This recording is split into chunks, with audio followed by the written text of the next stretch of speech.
I'm going to introduce Louise, or Louise is going to introduce herself actually. But Louise, great to see you. And you've been on a interesting break at the moment. So tell us a little bit about that, and then how that's kind Yeah, of led you to getting to the point of what you're going to talk about today. yeah. I'm gonna sort of head straight in because I'm a bit worried about my tech. I have been on a bit of a break, which has been great for me actually. And it's meant that I've really been able to sort of go away and think about some new concepts and some new ideas. Yeah, really excited to be here. And it's been a while since I've presented. Good morning, everybody. And for those of you who don't know me, my background spans environmental health, safety, and organizational leadership across public, private, and professional settings. I've led national transformation work. I've served as president and chair of council at IOSH, and I've worked with boards, executive teams, and governance professionals navigating complexity and change. And as we've said, over the past few months, I've actually taken some deliberate time away to reflect on some of the patterns that I've seen across organizations, and particularly how leadership decisions accumulate over time to shape culture, performance, and trust. And that reflection is what has led to the development of this choice chain presentation. And by the way, if you would like copies of the slides, I can release them next week. Just connect and message me on LinkedIn quoting choice chain. So I'm currently exploring my next executive or advisory role, particularly where organizations are dealing with complexity, growth, or governance evolution. And what I bring is the ability to align governance, risk, culture, and operational delivery. So strategy genuinely lands and we shift that dial. So today's session is the first time I've presented on the choice chain, and this draws directly from my experience. So before I begin the presentation, I just wanted to go through a few definitions. So first of all, I'm going to be talking about sustainability. And sustainability in this presentation is not only about environment and climate crisis. Sustainability for me is very much around the UN definition of sustainability. So it's meeting the present without compromising the future. I'm going to be using the term signals within the presentation. And again, here, this indicates inputs, messaging, observations. I'm going to be talking about capitals. So when we talk about capital, we might be referring to natural capital, human capital, societal capital, manufactured capital, and financial capitals. And when those things are all in balance within an organization, we can achieve that first one, which is around sustainability. I'm going to be talking quite a bit about governance in this session. So large organizations have a governing body or board, and then they're likely to have board subcommittees and layers of management below this, beginning with the CEO and the executive team. Your organization may not have all of this and might have a much simpler approach to governance. Governance maturity directly impacts accountability. So it's really important when we're talking about choices and decisions. So through my work with governance teams and in safety leadership, I've developed a way of describing what I repeatedly see play out in complex organizations. And I'm referring to this as the choice chain. This is a sequence of interconnected decisions across different levels that ultimately determine organizational choices made and therefore their outcomes. And that's what I'm calling choice chain. Because environmental health, safety, and well-being is rarely shaped by just one decision. It's shaped by a chain of choices across multiple levels. So, the choice chain. If safety performance keeps plateauing, the issue probably isn't our effort. Across many sectors, activity and spend in safety is increasing. More audits, more training, more reporting, more information, more guidance, more complexity, more safety stuff. Yet outcomes remain stubbornly flat in many areas, and we continue to feel unheard. That's not just frustrating, that's data, and it is telling us something important. In complex organizations facing competing pressures and constant change, effort alone doesn't shift results. What matters is how decisions are being made at each level. When I spoke about putting the heart into health and safety during my time as IOSH president, my post-pandemic focus was on compassion, people, and human capital. But I've come to realize something else. Compassion, care, culture, and capability can't change outcomes on their own. What also matters is how decisions are made, the choice chain, especially in complex systems where priorities collide and trade-offs are a constant. If we want safer, healthier, and more sustainable organizations, it's time to move beyond activity and start asking the harder questions about leadership, governance, and what really drives safety performance. I've always believed change happens one conversation at a time. When we raise a safety concern, it rarely comes alone and often intersects into a multitude of other areas. We have the ability to raise the tide across our organizations, and this has always been a personal driver for me. But this also means it is competing with financial pressure, transformational fatigue, regulatory scrutiny, and strategic uncertainty. So our leaders pause. This pause reflects the reality that repositioning safety at a strategic level can disrupt existing incentives, capital flows, and current performance measurement. Leaders hesitate because the ripple effects are uncertain. In highly complex situations, leaders don't ask, is this right? They're asking, what's this going to trigger? I'm increasingly convinced the future of safety depends on what organizations decide after our safety conversations. The decisions that are made when we leave the room and in a wider context. So what might the potential causes of this plateau be? First of all, leaders can get stuck. And I'm going to argue this isn't through neglect, but through psychological and structural pressure. They are balancing competing risks, financial performance, reputational risk, political dynamics, including conflicting stakeholder perceptions, operational continuity, and personal accountability. Signal absorption is when warnings are discussed, documented, but then deferred rather than converted into decisive action. Continuation bias reflects the tendency to stay on the current path, even when warning signals appear.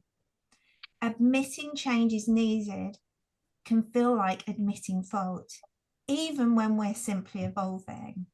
Meanwhile, that drift continues. If our safety messaging is implying oversight gaps, insufficient controls, unsafe culture, or previous decisions that were flawed, this is translated as an identity threat to being a competent steward, a responsible director, a safe pair of hands, and a financial guardian. When this happens, the brain shifts into defense mode. people rationalize, delay, reframe, or minimize. That's not conscious, it's neurological. Research in behavioral psychology shows that when self-concept is threatened, individuals prioritize self-protection over accuracy. And that's why good people appear to resist. Continuation bias is about the tendency to continue a course of action despite emerging warning signals, because change creates uncertainty, and uncertainty feels riskier than the drift. And admitting we need to change implies we did something wrong, so the drift accumulates. Capital trade-offs mean financial pressure can outweigh human risk signals in decision conversations. And the altitude translation gap is going to be something that I come on to talk about. As safety professionals, we speak in incidents and compliance. Leadership actually listens for organizational risk exposure, cost, continuity, and stability. If we don't translate out our altitude, our safety messages weaken. So, how do decisions shape outcomes? We know major failures are rarely single mistakes. They're a sequence of seemingly reasonable and rational decisions that are made under pressure and within a structure that leaders understand.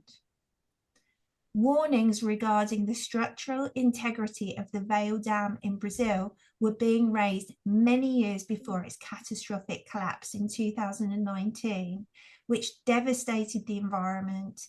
270 people died. Penalties and costs ran into the billions.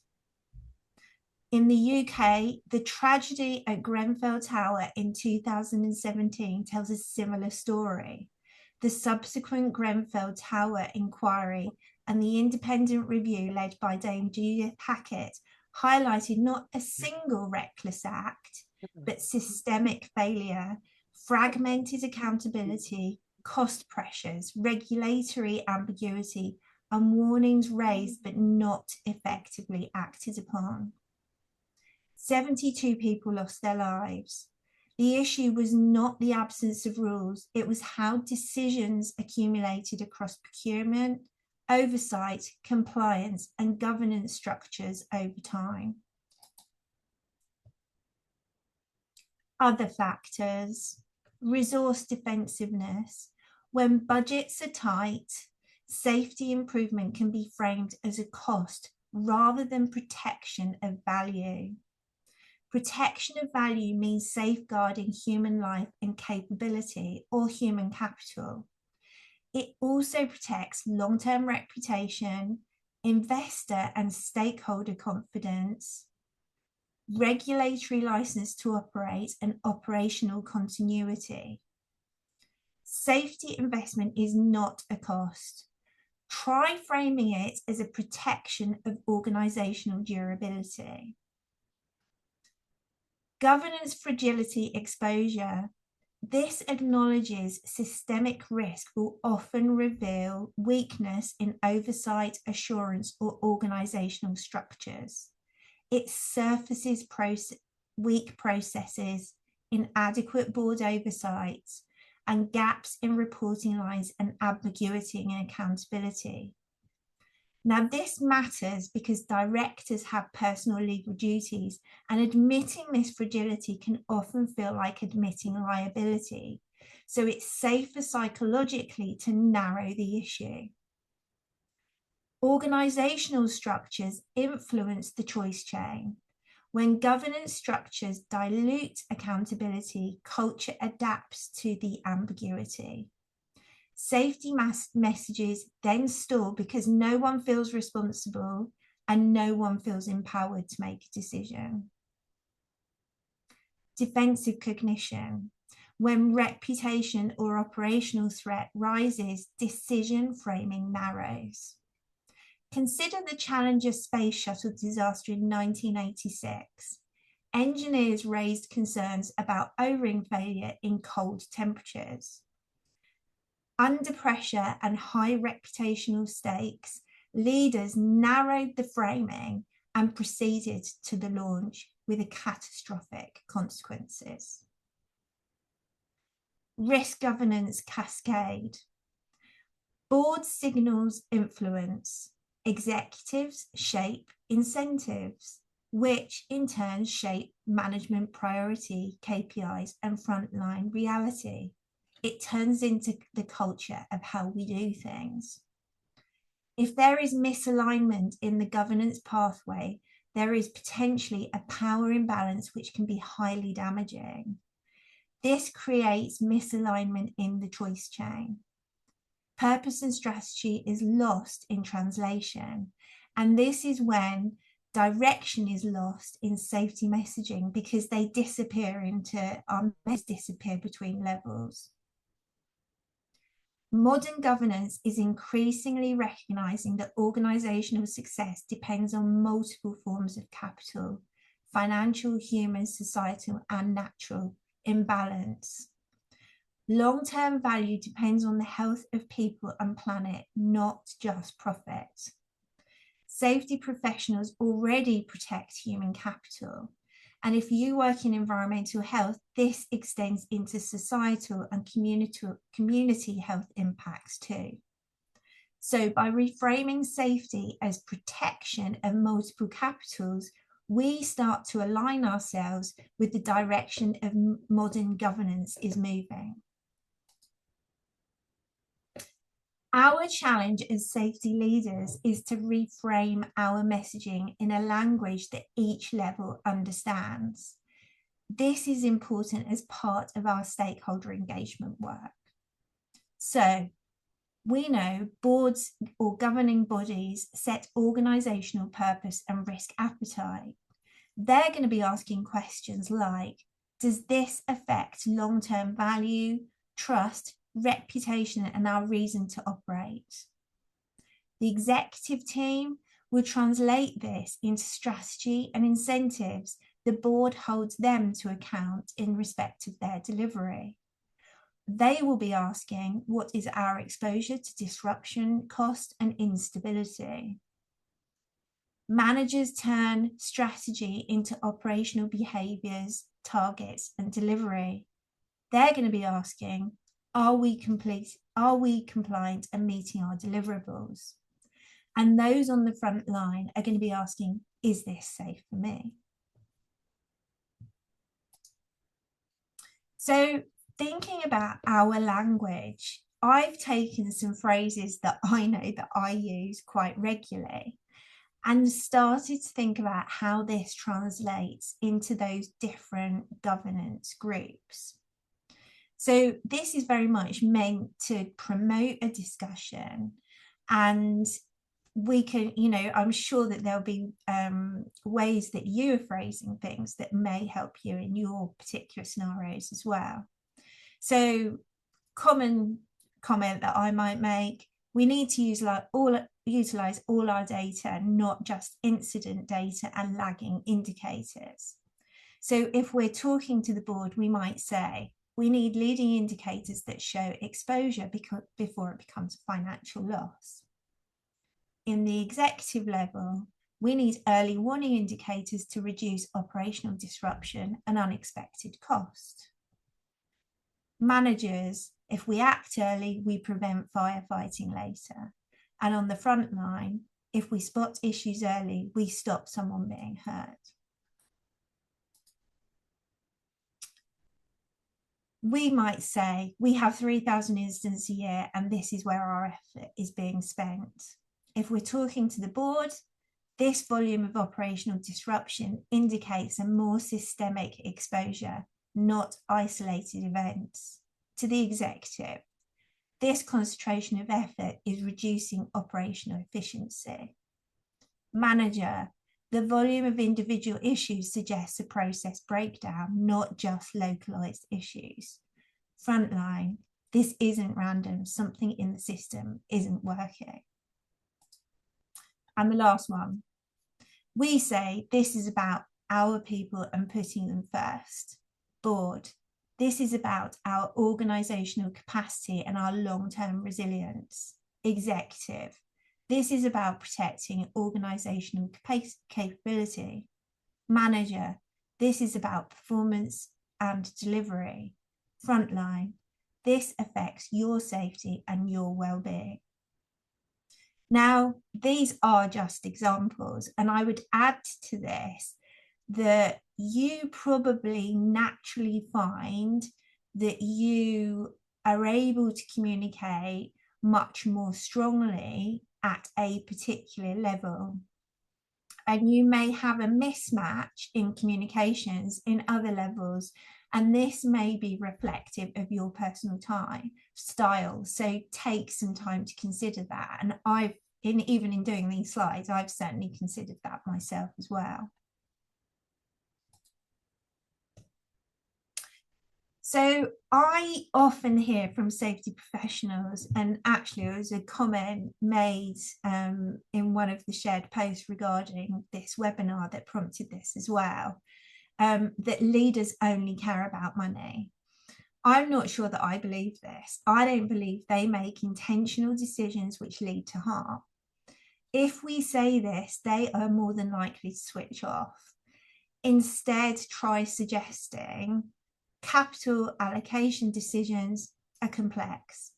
I'm aware you're balancing liquidity, investor and stakeholder confidence, growth, and operational stability. How can we work together on this? Respect precedes influence. Meet them where they are. Work to understand their position and listen to hear. By reframing our language, we're protecting the organisation's capital space, which aligns with modern governance thinking for long-term sustainability.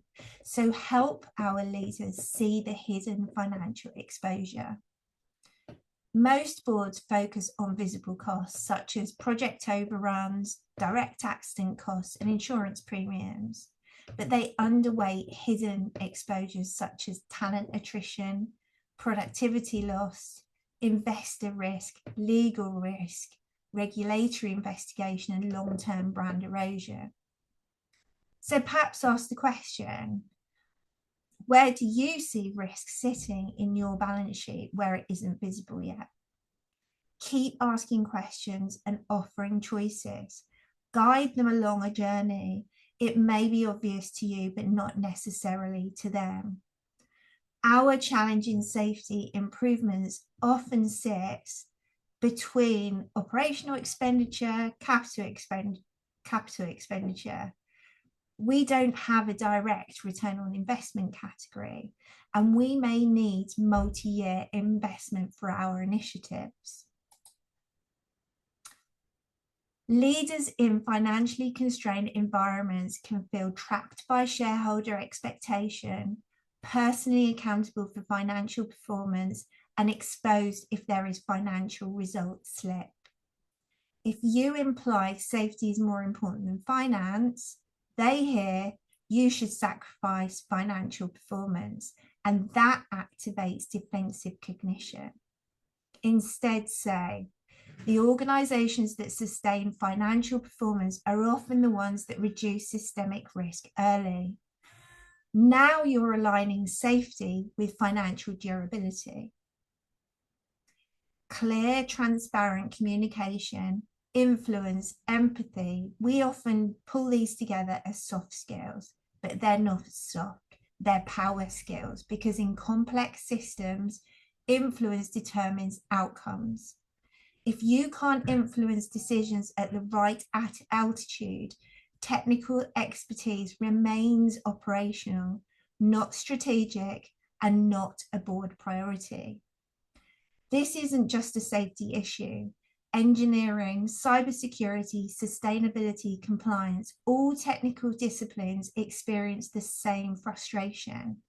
They generate data, and these professionals raise warnings too. But without translation into financial and strategic language, our message is weakened. The issue is not safety, it's decision framing. It's about the choice chain. Regulators, investors, communities, and employees directly shape organizational risk exposure. Collaboration means slowing down, listening, and building shared ownership rather than escalating urgency alone. There will always be low-hanging fruit and short-term quick wins, but it's important to articulate time for this stage before any transformational program begins. Your influence precedes any reform, and this is important. Check in and keep checking in, considering your language at each stage. I've raised issues with key stakeholders only to go into meetings to find that they have a complete 180-degree turnaround. The first time this happened to me was 25 years ago, and it shocked me. It still occurs, it still shocks and surprises me, but it still occurs. Sustainable transformation is rarely a 6-month initiative. Year one builds trust and builds alignment. Without that foundation, rapid change often collapses under resistance. Trust is now a measurable risk variable. Loss of trust accelerates reputational and financial consequences. Think about what happens with the 2015 Volkswagen emissions scandal, which led to €30 billion penalties and settlements, share collapse, and long-term brand damage. The Engelman Trust Barometer shows how declining trust reduces customer loyalty. Conversely, research shows high trust environments outperform low trust environments. Sustainable organizations consider all their stakeholders for long-term stability, not only those who want a quick financial return. The World Economic Forum identifies geopolitical instability, misinformation, and societal polarization as current leading global risks. This increases volatility.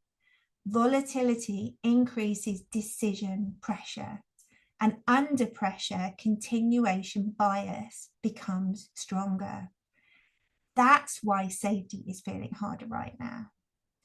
But volatility also increases the value of resilient governance. So it also becomes more strategically important for us to align and demonstrate the value our work brings at every level. So some top tips, top finance tips. Liquidity and finance matter, but unmanaged safety risk eventually becomes financial risk. The question isn't safety versus finance, it's whether we recognize safety as part of financial capital protection before the balance sheet forces a conversation. Safety operates on moral argument. Conversely, finance on risk-adjusted returns. By shifting our language, we enter the same space. We show money is being exposed through safety. So my top tips: look for ways to make risk visible in a financial language. Shift to risk exposure language.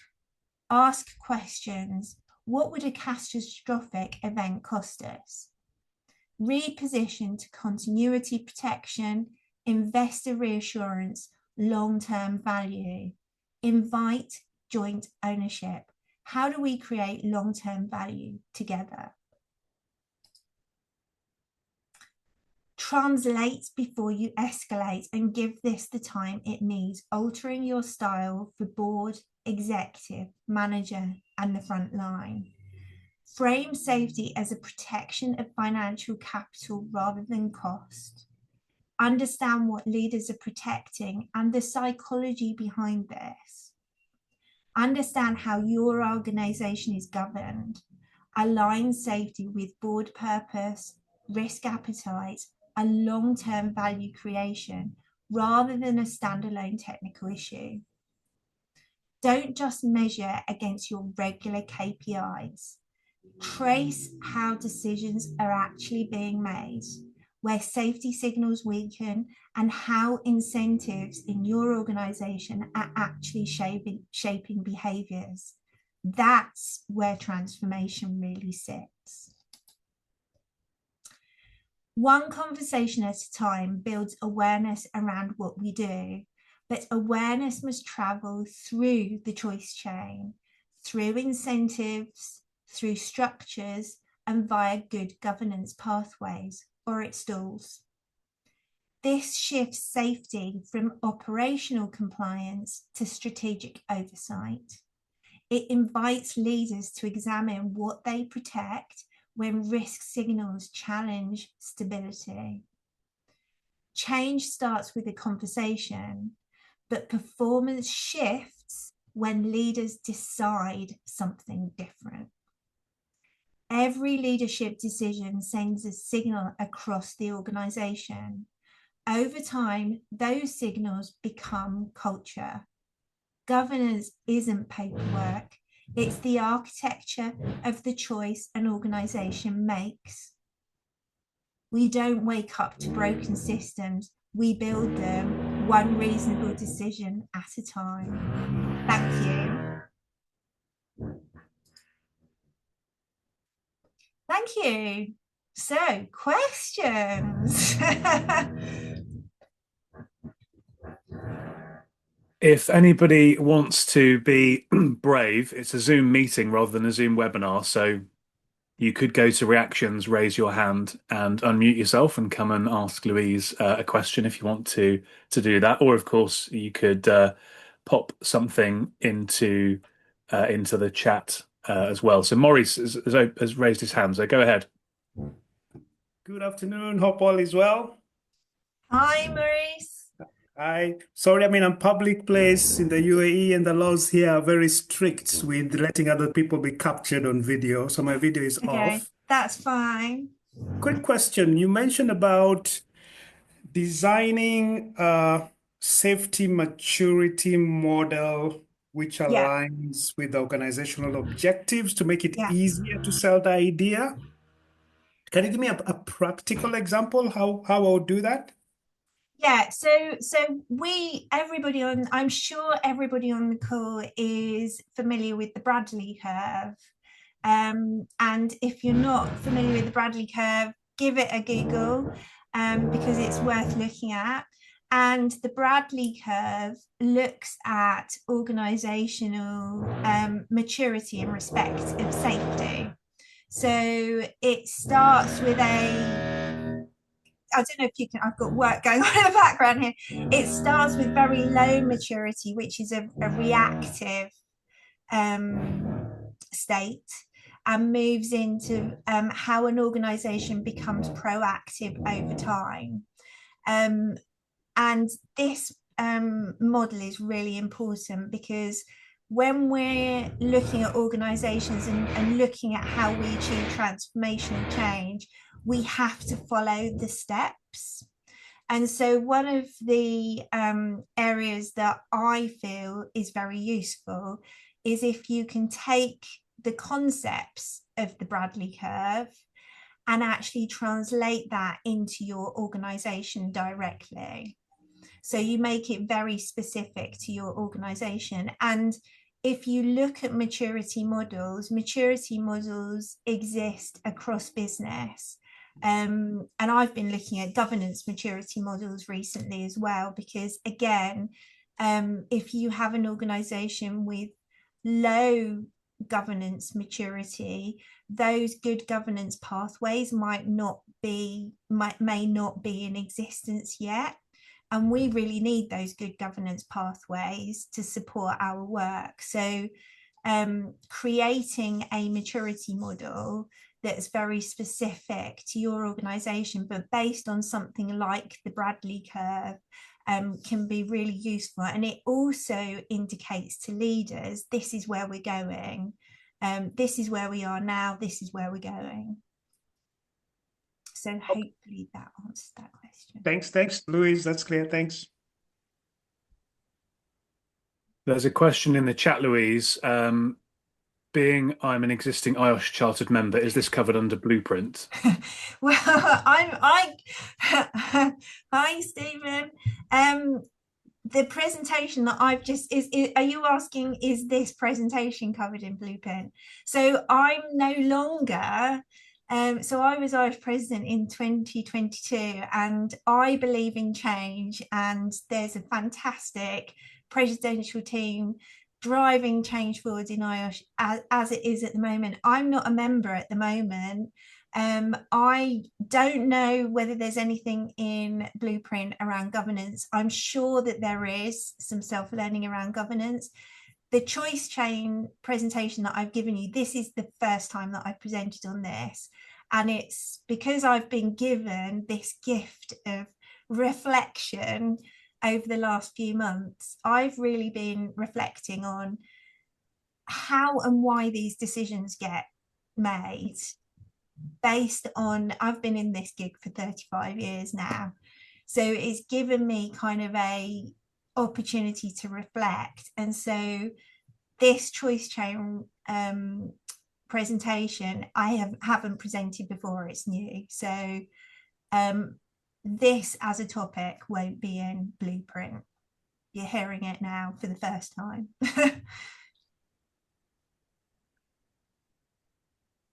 Yeah, Good stuff. Tiffany's just said there's lots in Blueprint regarding governance, which I would expect. Thanks, Tiff. Yeah. Yeah, we're giving you all new exclusive Yeah. material on today's session. So thanks. Any further questions for Louise? Oh, Stephen's just asking in the chat, how do we get over the through the fogging of over governors? Yeah, so that can, Stephen, that happens as well, is that I've worked in organizations with governance structures that would absolutely blow your mind. And you know, I again, I can see the change. I can see what's going on in particularly when we think about what's happening in the wider world about ethics and ethical standards and making ethical decisions. That is all tied up around governance as well. So I think governance is something that's gaining in importance, and I think some organizations, and we see this in safety, is we throw everything at it, and we end up with very, very complex governance structures that have probably been added to and built over time.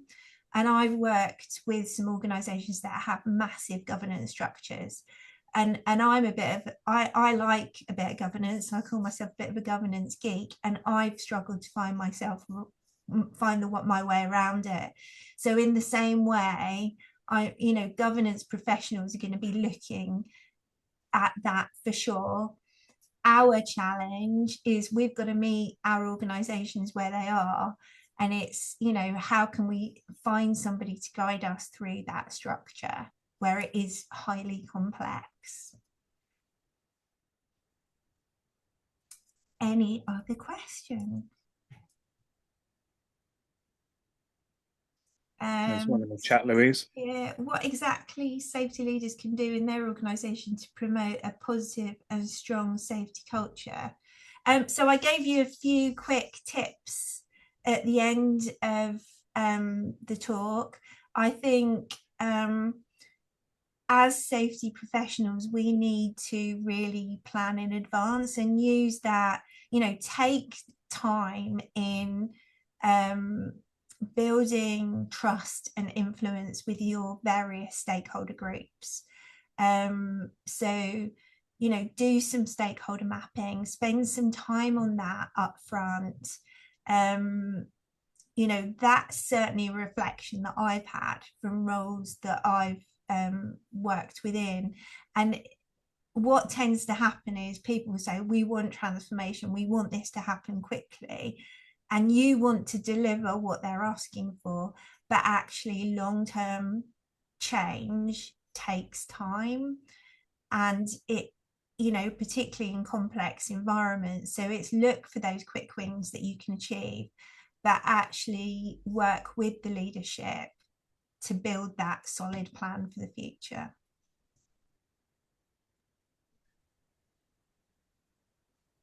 Any other question? And we're on time, We're on Christian. time. Yeah, well done, Louise. You're setting a great example for the rest of us. So am I introducing Davy? Yeah, why don't you introduce Davy? Although Davy seems to have disappeared, so hopefully he's around. Oh, There there he he is. is. So yeah, I mean, if there are any other questions, connect with me on LinkedIn. If you'd like some copies of the PowerPoint, I need to add some of my references, which I'm going to do. So send me a note on LinkedIn and quote Choice Chain, and I will send you a PDF of the slides next week.